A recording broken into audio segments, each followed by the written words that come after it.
Do you think Biden will stay in the race? Look, I watch him just like you do, and I think it's almost inappropriate for me to say it, but I deal with other people. I don't see how it's possible, and it's not an age thing. You know, like I say, I have friends that are 88, 89, 92. Bernie Marcus, Home Depot, is 95. Smart as hell. He's sharp as he was. I mean, he's, you know, mentally, Bernie Marcus, Home Depot, founder of Home Depot, one of the founders. I mean, I had a meeting with him a few months ago. He was 100%. I know people that built their fortunes from 80 to 90. They were always struggling, and they made a fortune from 80 to 90. A couple of people in particular. It's amazing. He's not too old. You know, his age. I think they do the age thing because I'm 4 or 5 years behind. They say this is a way of getting Trump. Let's go home. But there's something wrong. I saw his answer today on television about whether or not he was going to run to a very nice guy named Al Roker.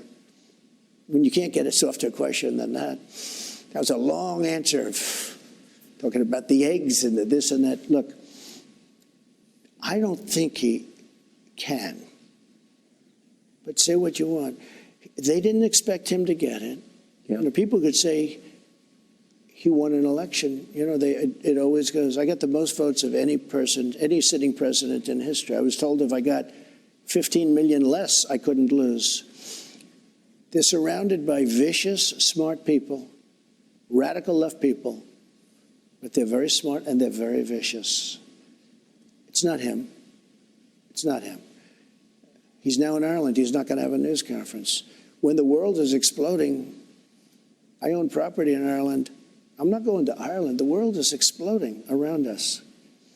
You could end up in a third world war, and this guy's going to be in Ireland and not having a news conference. He hasn't had a news conference, I guess, in months. I saw today where he hasn't. It's been. Well, he can't.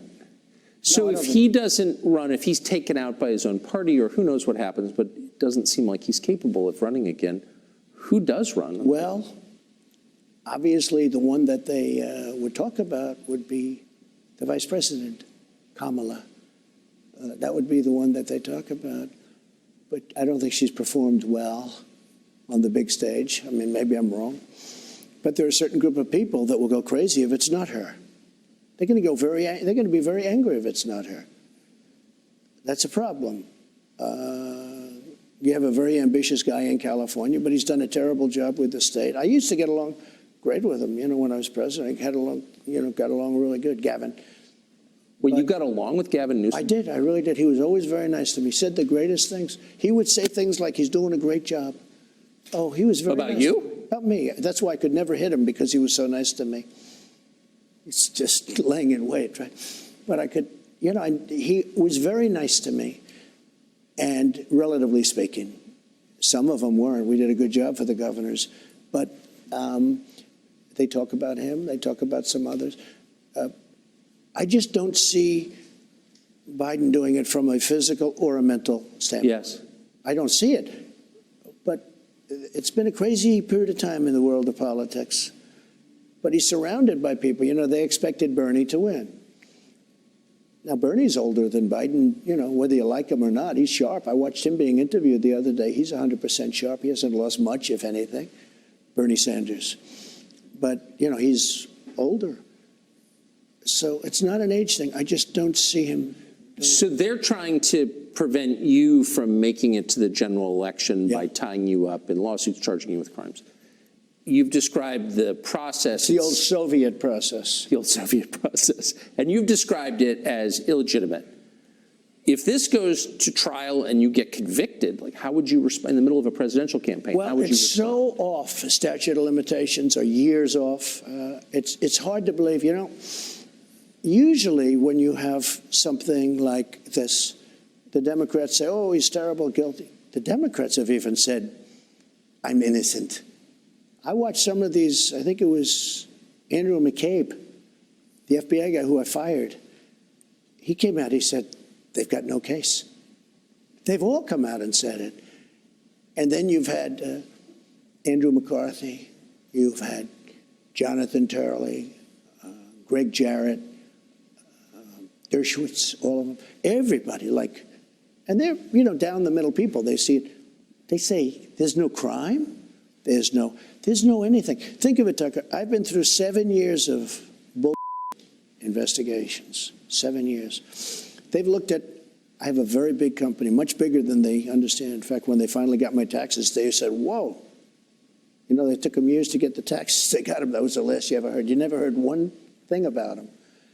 But it took them years to get them, because they shouldn't be looking at my taxes. I was surprised the Supreme Court gave them the right. They shouldn't be looking at people. That's sort of another one of the tenets. You don't do that. But I didn't care that much. I just, on principle, I fought them. And they looked. I built a great company. When you do the things that I do, and you employ thousands and thousands of people over the years, just thousands, we've done a great job. And then I ran for president. People were surprised that I won. But I used to see these rallies. And I'll tell you, the rallies are bigger now. The enthusiasm is more now than I've ever seen. So what do you think, since your poll numbers have risen consistently since they raided this place, Mar-a-Lago? Well, before they raided. In August. They were going up substantially before. Well, they definitely moved after Since that. then, they've really been going up. So how do you think that your opponents will respond? I don't know how well. We have two opponents. We have a primary opponent. We have a general election opponent. I mean the Democratic Party using the legal system. Well, what they're doing is they're finding, and think of this, they say 11 million pages, but whatever it is, through all of these Democrats' investigations. I had the Mueller hoax. I had impeachment hoax #1, impeachment hoax #2. Ukraine, Russia. You knew the Russia. I got that whole term from you, Russia. You'd be screaming and I'd say, this guy's a comedian. But you remember that whole period of time. Quite well. It turned out to be a total fake. But think of this, I tell this story very seldom, but because it's a sad story. So the Russia hoax was made up by crooked Hillary Clinton, Adam Schiff, the DNC, the Democrat Party. The dossier is a total fake thing. We're suing them now, as you know, on that. We're suing them a lot because, unfortunately, Bill Barr didn't have the courage to do what he should have done. He was so afraid of being impeached. So I have to do it civilly. I have to sue people. The Justice Department should have done, because these are criminals. But think of this. So you have all of these millions and millions of pages, and they get you on a non-disclosure agreement? I mean, big numbers, billions and billions of dollars, right? And they get you on a perfect non-disclosure agreement, or they get you on nothing. A friend of mine who's a big business guy said, you have to be the most honest guy in the world, because with all of those numbers that you have and those big numbers, they don't have anything. And you have to see, take a look at the people I just mentioned. Read what they said. There was no crime. In fact, a lot of people are saying he indicted somebody. There's no crime. That's illegal to do, what he did. So I don't see it going. I mean, we'll have to see. So, but just to bottom line it, the purpose of this is to keep you out of the presidential race. If I weren't running, or if I had bad poll numbers, let's say. Right. And again, remember, the Democrats are the party of disinformation. If they want you to run, against somebody, they're going to go the opposite. For instance, they don't want to run against me. And now, I just gave you a poll. I'm 9 points up on Biden. But they're the party of disinformation. So what they say is, we want to run against Trump. Now, they always do that. They do that. And other people would do it, but they do it pretty much better than others. Is there anything they could throw at you legally that would convince you to drop out of the race? If you get convicted in this case in New York, no, I'd never drop out. No, I'd never drop. It's not my thing. I wouldn't do it.